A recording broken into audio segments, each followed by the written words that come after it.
कहानी की शुरुआत में हमें हमारे हीरो दिखाया जाता है जो खाने की तलाश में सुपरमार्केट जा रहा था, लेकिन बदकिस्मती से उसी सुपरमार्केट में एक गुंडे ने उस पर हमला कर दिया था। हमारा हीरो भी अपनी जान बचाने के लिए वहां से भागने लगता है, लेकिन तभी उसने देखा कि यह गुंडा इन लड़कियों को मारना चाहता है। हमारा हीरो उस गुंडे को पकड़ लेता है और उन लड़कियों को भागने को कहता है, लेकिन इन सब के चक्कर में वह चाकू हमारे हीरो को लग जाता है। वह गुंडा डर के वहां से भाग जाता है। वह लड़कियां उसकी मदद करने आती हैं, लेकिन अब तक बहुत देर हो चुकी थी और फिर अचानक हमारे हीरो की आंख खुलती है। वो अपने आप को एक महंगे से रूम में पाता है। वो सोचता है कि शायद ये हॉस्पिटल है, लेकिन यहाँ नर्स ने मेड जैसे कपड़े पहने हुए हैं। वो हमारे हीरो को होश में देखते ही उसे चिपकाने लगती हैं। लड़कियां हैंडसम लड़कों का फायदा उठाने का कोई मौका नहीं छोड़ती और फिर एक औरत उसे अपने सीने से चिपका लेती है। हीरो हमारा सीधा था, वह कुछ नहीं कहता क्योंकि उसे मजा आ रहा था। तभी हमारे हीरो की नजर शीशे पर जाती है। वह उंगली करते हुए पूछता कि यह बच्चा कौन है। अपने आप को बच्चे के रूप में देखकर वह पागल होने लगता है। जी हाँ दोस्तों, ठीक समझा आपने, हमारे हीरो का रिकार्नेशन हुआ है नई दुनिया में चैन के रूप में। यह मामी हमारे हीरो की मम्मी है। हमें पता चलता है कि हमारी मम्मी का बेटा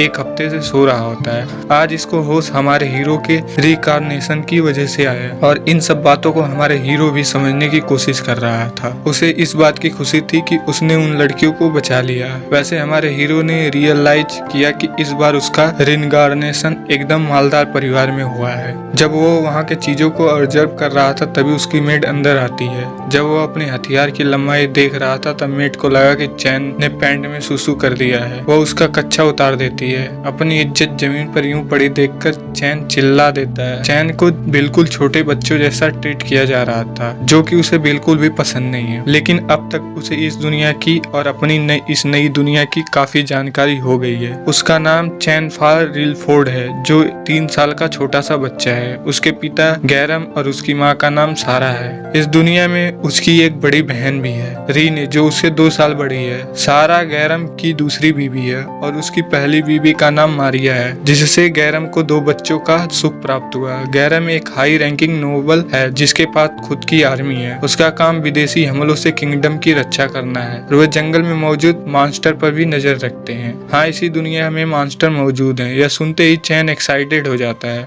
सिल्विला बताती है कि हमें घबराने की जरूरत नहीं है। लोगों की सुरक्षा के लिए एडवेंचर उनसे लड़ते हैं। इस दुनिया में एडवेंचर भी हैं। यह सुनकर चैन और भी एक्साइटेड हो जाता है। कुछ ऐसे भी एडवेंचर होते हैं जो मैजिक को भी यूज कर सकते हैं। इतना सब कुछ सुनने के बाद अब चैन भी मैजिक यूज करना चाहता था। इस दुनिया में चैन का चैन चुरा लिया। उसने फैसला कर लिया कि वह इसी दुनिया में रहेगा। वैसे भी वह इस दुनिया में था, वहाँ अब उसका कोई नहीं बचा। उसके परिवार के आखिरी सदस्य, उसके दादा भी खत्म हो गए। अब उसके पास ऐसा कोई नहीं है जिन्हें वह मिस कर सके। खैर, इसके कुछ देर बाद हम गैरम को देखते हैं, जो कि यह देखकर हैरान है कि उसका बेटा चैन, जो कि 3 साल का, वह लिख सकता है। अब आखिर उसका शरीर ही तो बच्चे का है, दिमाग तो अभी भी हाई स्कूल के बच्चे का है। चैन वहाँ बोलता है कि सिल्विला पढ़ाने में बहुत अच्छी है, जो सुनते ही सिल्विला खुशी के मारे रोने लगती है। लेकिन अचानक उसके पेरेंट्स को डाउट होने लगता है कि अचानक चैन पढ़ना कैसे शुरू कर दिया। जब से वो होश में आया तब से वह काफी अजीब बर्ताव कर रहा है। सिल्विया चैन को अजीब बर्ताव करता देख परेशान होने लगती है। उसे लगा कि वो भूखा है। उसे बोतल ही ठूस दी। किसी तरह चैन बोलता है कि वह तो बस इस दुनिया को और जानने की कोशिश कर रहा है। यह सुनकर उसके फादर गैरम भी इम्प्रेस होते हैं। तो इस मौके का फायदा उठाकर चैन भी अपने पिता से मैजिक और किंगडम की हिस्ट्री के किताबों को पढ़ने की परमिशन मांगता है। उसके पिता तो मान गए थे, लेकिन चैन की बहन कहती है कि वह भी तैयार नहीं है। हमें पता चलता है कि इस दुनिया में मैजिक करने के लिए पहले पर्सन को बैप्टाइज होना पड़ता है और बंदा बैप्टाइज 5 साल की उम्र में ही होता है। इसके बिना कोई भी मैजिक यूज नहीं कर सकता। लेकिन जब चैन अपने रूम में मैजिक यूज करने का ट्राई करता है तो वह कर पा रहा था। उसी वक्त रूम में सिल्विया आ जाती है। हालांकि चैन ने अपने हाथ वक्त पर पीछे कर लिया था। खैर, सिल्विला के जाने के बाद चैन एक बार फिर ट्राई करता है, लेकिन इस बार जादू उसके हाथों से बेकाबू हो गया था। लेकिन फिर से सिल्विया के देखने से पहले वो अपने आप को कंट्रोल कर लेता है। वो तो चली गई थी, लेकिन उसकी बहन कमरे में घुस आई थी। वह चैन को बड़े डरावने तरीके से देख रही थी, जैसे कि उसके आगे चैन की असलियत सामने आ गई है। रीने कहती है कि सब पता चल गया है। चैन किताबों से बाहर की दुनिया के रहस्यों को जानने की कोशिश कर रहा है। चैन यहाँ जानबूझकर घबराने की एक्टिंग करता है, पर वो अंदर से खुश था कि रीने कुछ नहीं देखा। उस दिन के बाद रीने हर दिन चैन के पास आने लगी। उसने अपने भाई को अपने देश एस्फोर्ड के 3 साल पुराने इतिहास के बारे में सिखाया, जिससे हमें इस किंगडम के पहले राजा के बारे में पता चला, जो शुरू में एक एडवेंचर था। उस पहले किंग का नाम था युवा। इस दुनिया में चैन का इंटरेस्ट बढ़ता ही जा रहा था। जब उसे पता चला कि इस दुनिया में डाव, बिस्टमैन, एल्फ और एल्फी चीजें भी हैं, वह तो अभी तुरंत इस दुनिया को बाहर से देखना चाहता था। अब इसी तरह 2 साल बीत जाते हैं और चैन के बैप्टाइज होने का वक्त आ गया था। हमारा हीरो 5 साल का हो गया है और बहुत ही क्यूट हो गया है। अब इसके बाद चैन को बैप्टाइज करने के लिए टेम्पल ले जाया जाता है। आज पहली बार चैन ने बाहर की दुनिया देखी। वो अपने मैजिक को लेकर बहुत ही ज्यादा एक्साइटेड था। तभी उसके याद आता है कि वो अपनी बहन से मैजिक स्टेटस के बारे में पूछता है। उसकी बहन उसे मैजिक स्टेटस दिखाती है। रीने के पास 3 एलिमेंट का मैजिक है, विल्ड, वाटर और फायर। इसी बीच चैन उसके स्टेटस में एक चीज देखता है, हैरान हो जाता है। उसमें लिखा हुआ था कि रीने चैन की दीवानी है। रीने उस चीन को छिपाने लगती है और गुस्सैले नजर से चैन से पूछती है क्या उसने कुछ देखा। चैन अपनी ओर से पूरी कोशिश कर रहा था कि रीनो को कुछ पता ना चले। सारा बताती है कि रेने को गार्ड ऑफ मैजिक से लेवल 2 की प्रोटेक्शन मिली है। जितना ताकतवर प्रोटेक्शन उतना ज्यादा ताकतवर मैजिक होता है और मैक्सिमम लेवल 5 है। फाइनली चैन का वो वक्त आ गया जब 7 गार्ड्स के आशीर्वाद के साथ चैन को उसका मैजिक एलिमेंट मिलने वाला था। चैन के साथ बैप्टाइज करने की सेरेमनी शुरू की जाती है। प्रीस्ट 7 पिल्स ऑफ गार्ड्स के सामने कहता है कि चैन सिल्फोर्ड यह बच्चा 5 साल का हो गया है, इसे वो रास्ता दिखाओ जिसे इसको चुनना चाहिए। अचानक गार्ड की मूर्ति से हंसी की आवाज गूंजने लगती है। फिर अचानक गार्ड की मूर्ति से तेज रोशनी निकलने लगती है, जिसे देखकर सब हैरान हो गए थे। अचानक चैन अपने आप को 7 गार्ड्स के सामने पाता है। गार्ड्स कहते हैं हमने इस दिन का काफी वक्त से इंतजार किया है। इस दिन का काफी वक्त से इंतजार किया है। कायोगा, यहाँ चैन जिसकी पिछली दुनिया में नाम कायोजा था, वो सोचता है कि उसे तो यह बताया ही नहीं गया था कि बैप्टाइज करने के लिए गार्ड सीधा उससे मिलने आएंगे। पर असल में तो कहानी बिल्कुल ही अलग है। जन्म द गार्ड्स ऑफ क्रिएशन जिसने इस दुनिया को बनाया था, वो आज कैन के रिइंकार्नेशन के रहस्य से पर्दा उठाने वाले थे। रीमे जो गार्ड हैं डेथ और पुनर्जन्म की, वो बताती है कि कायोवा की डेथ तो होने ही नहीं थी, डेथ तो होने वाली ही नहीं थी।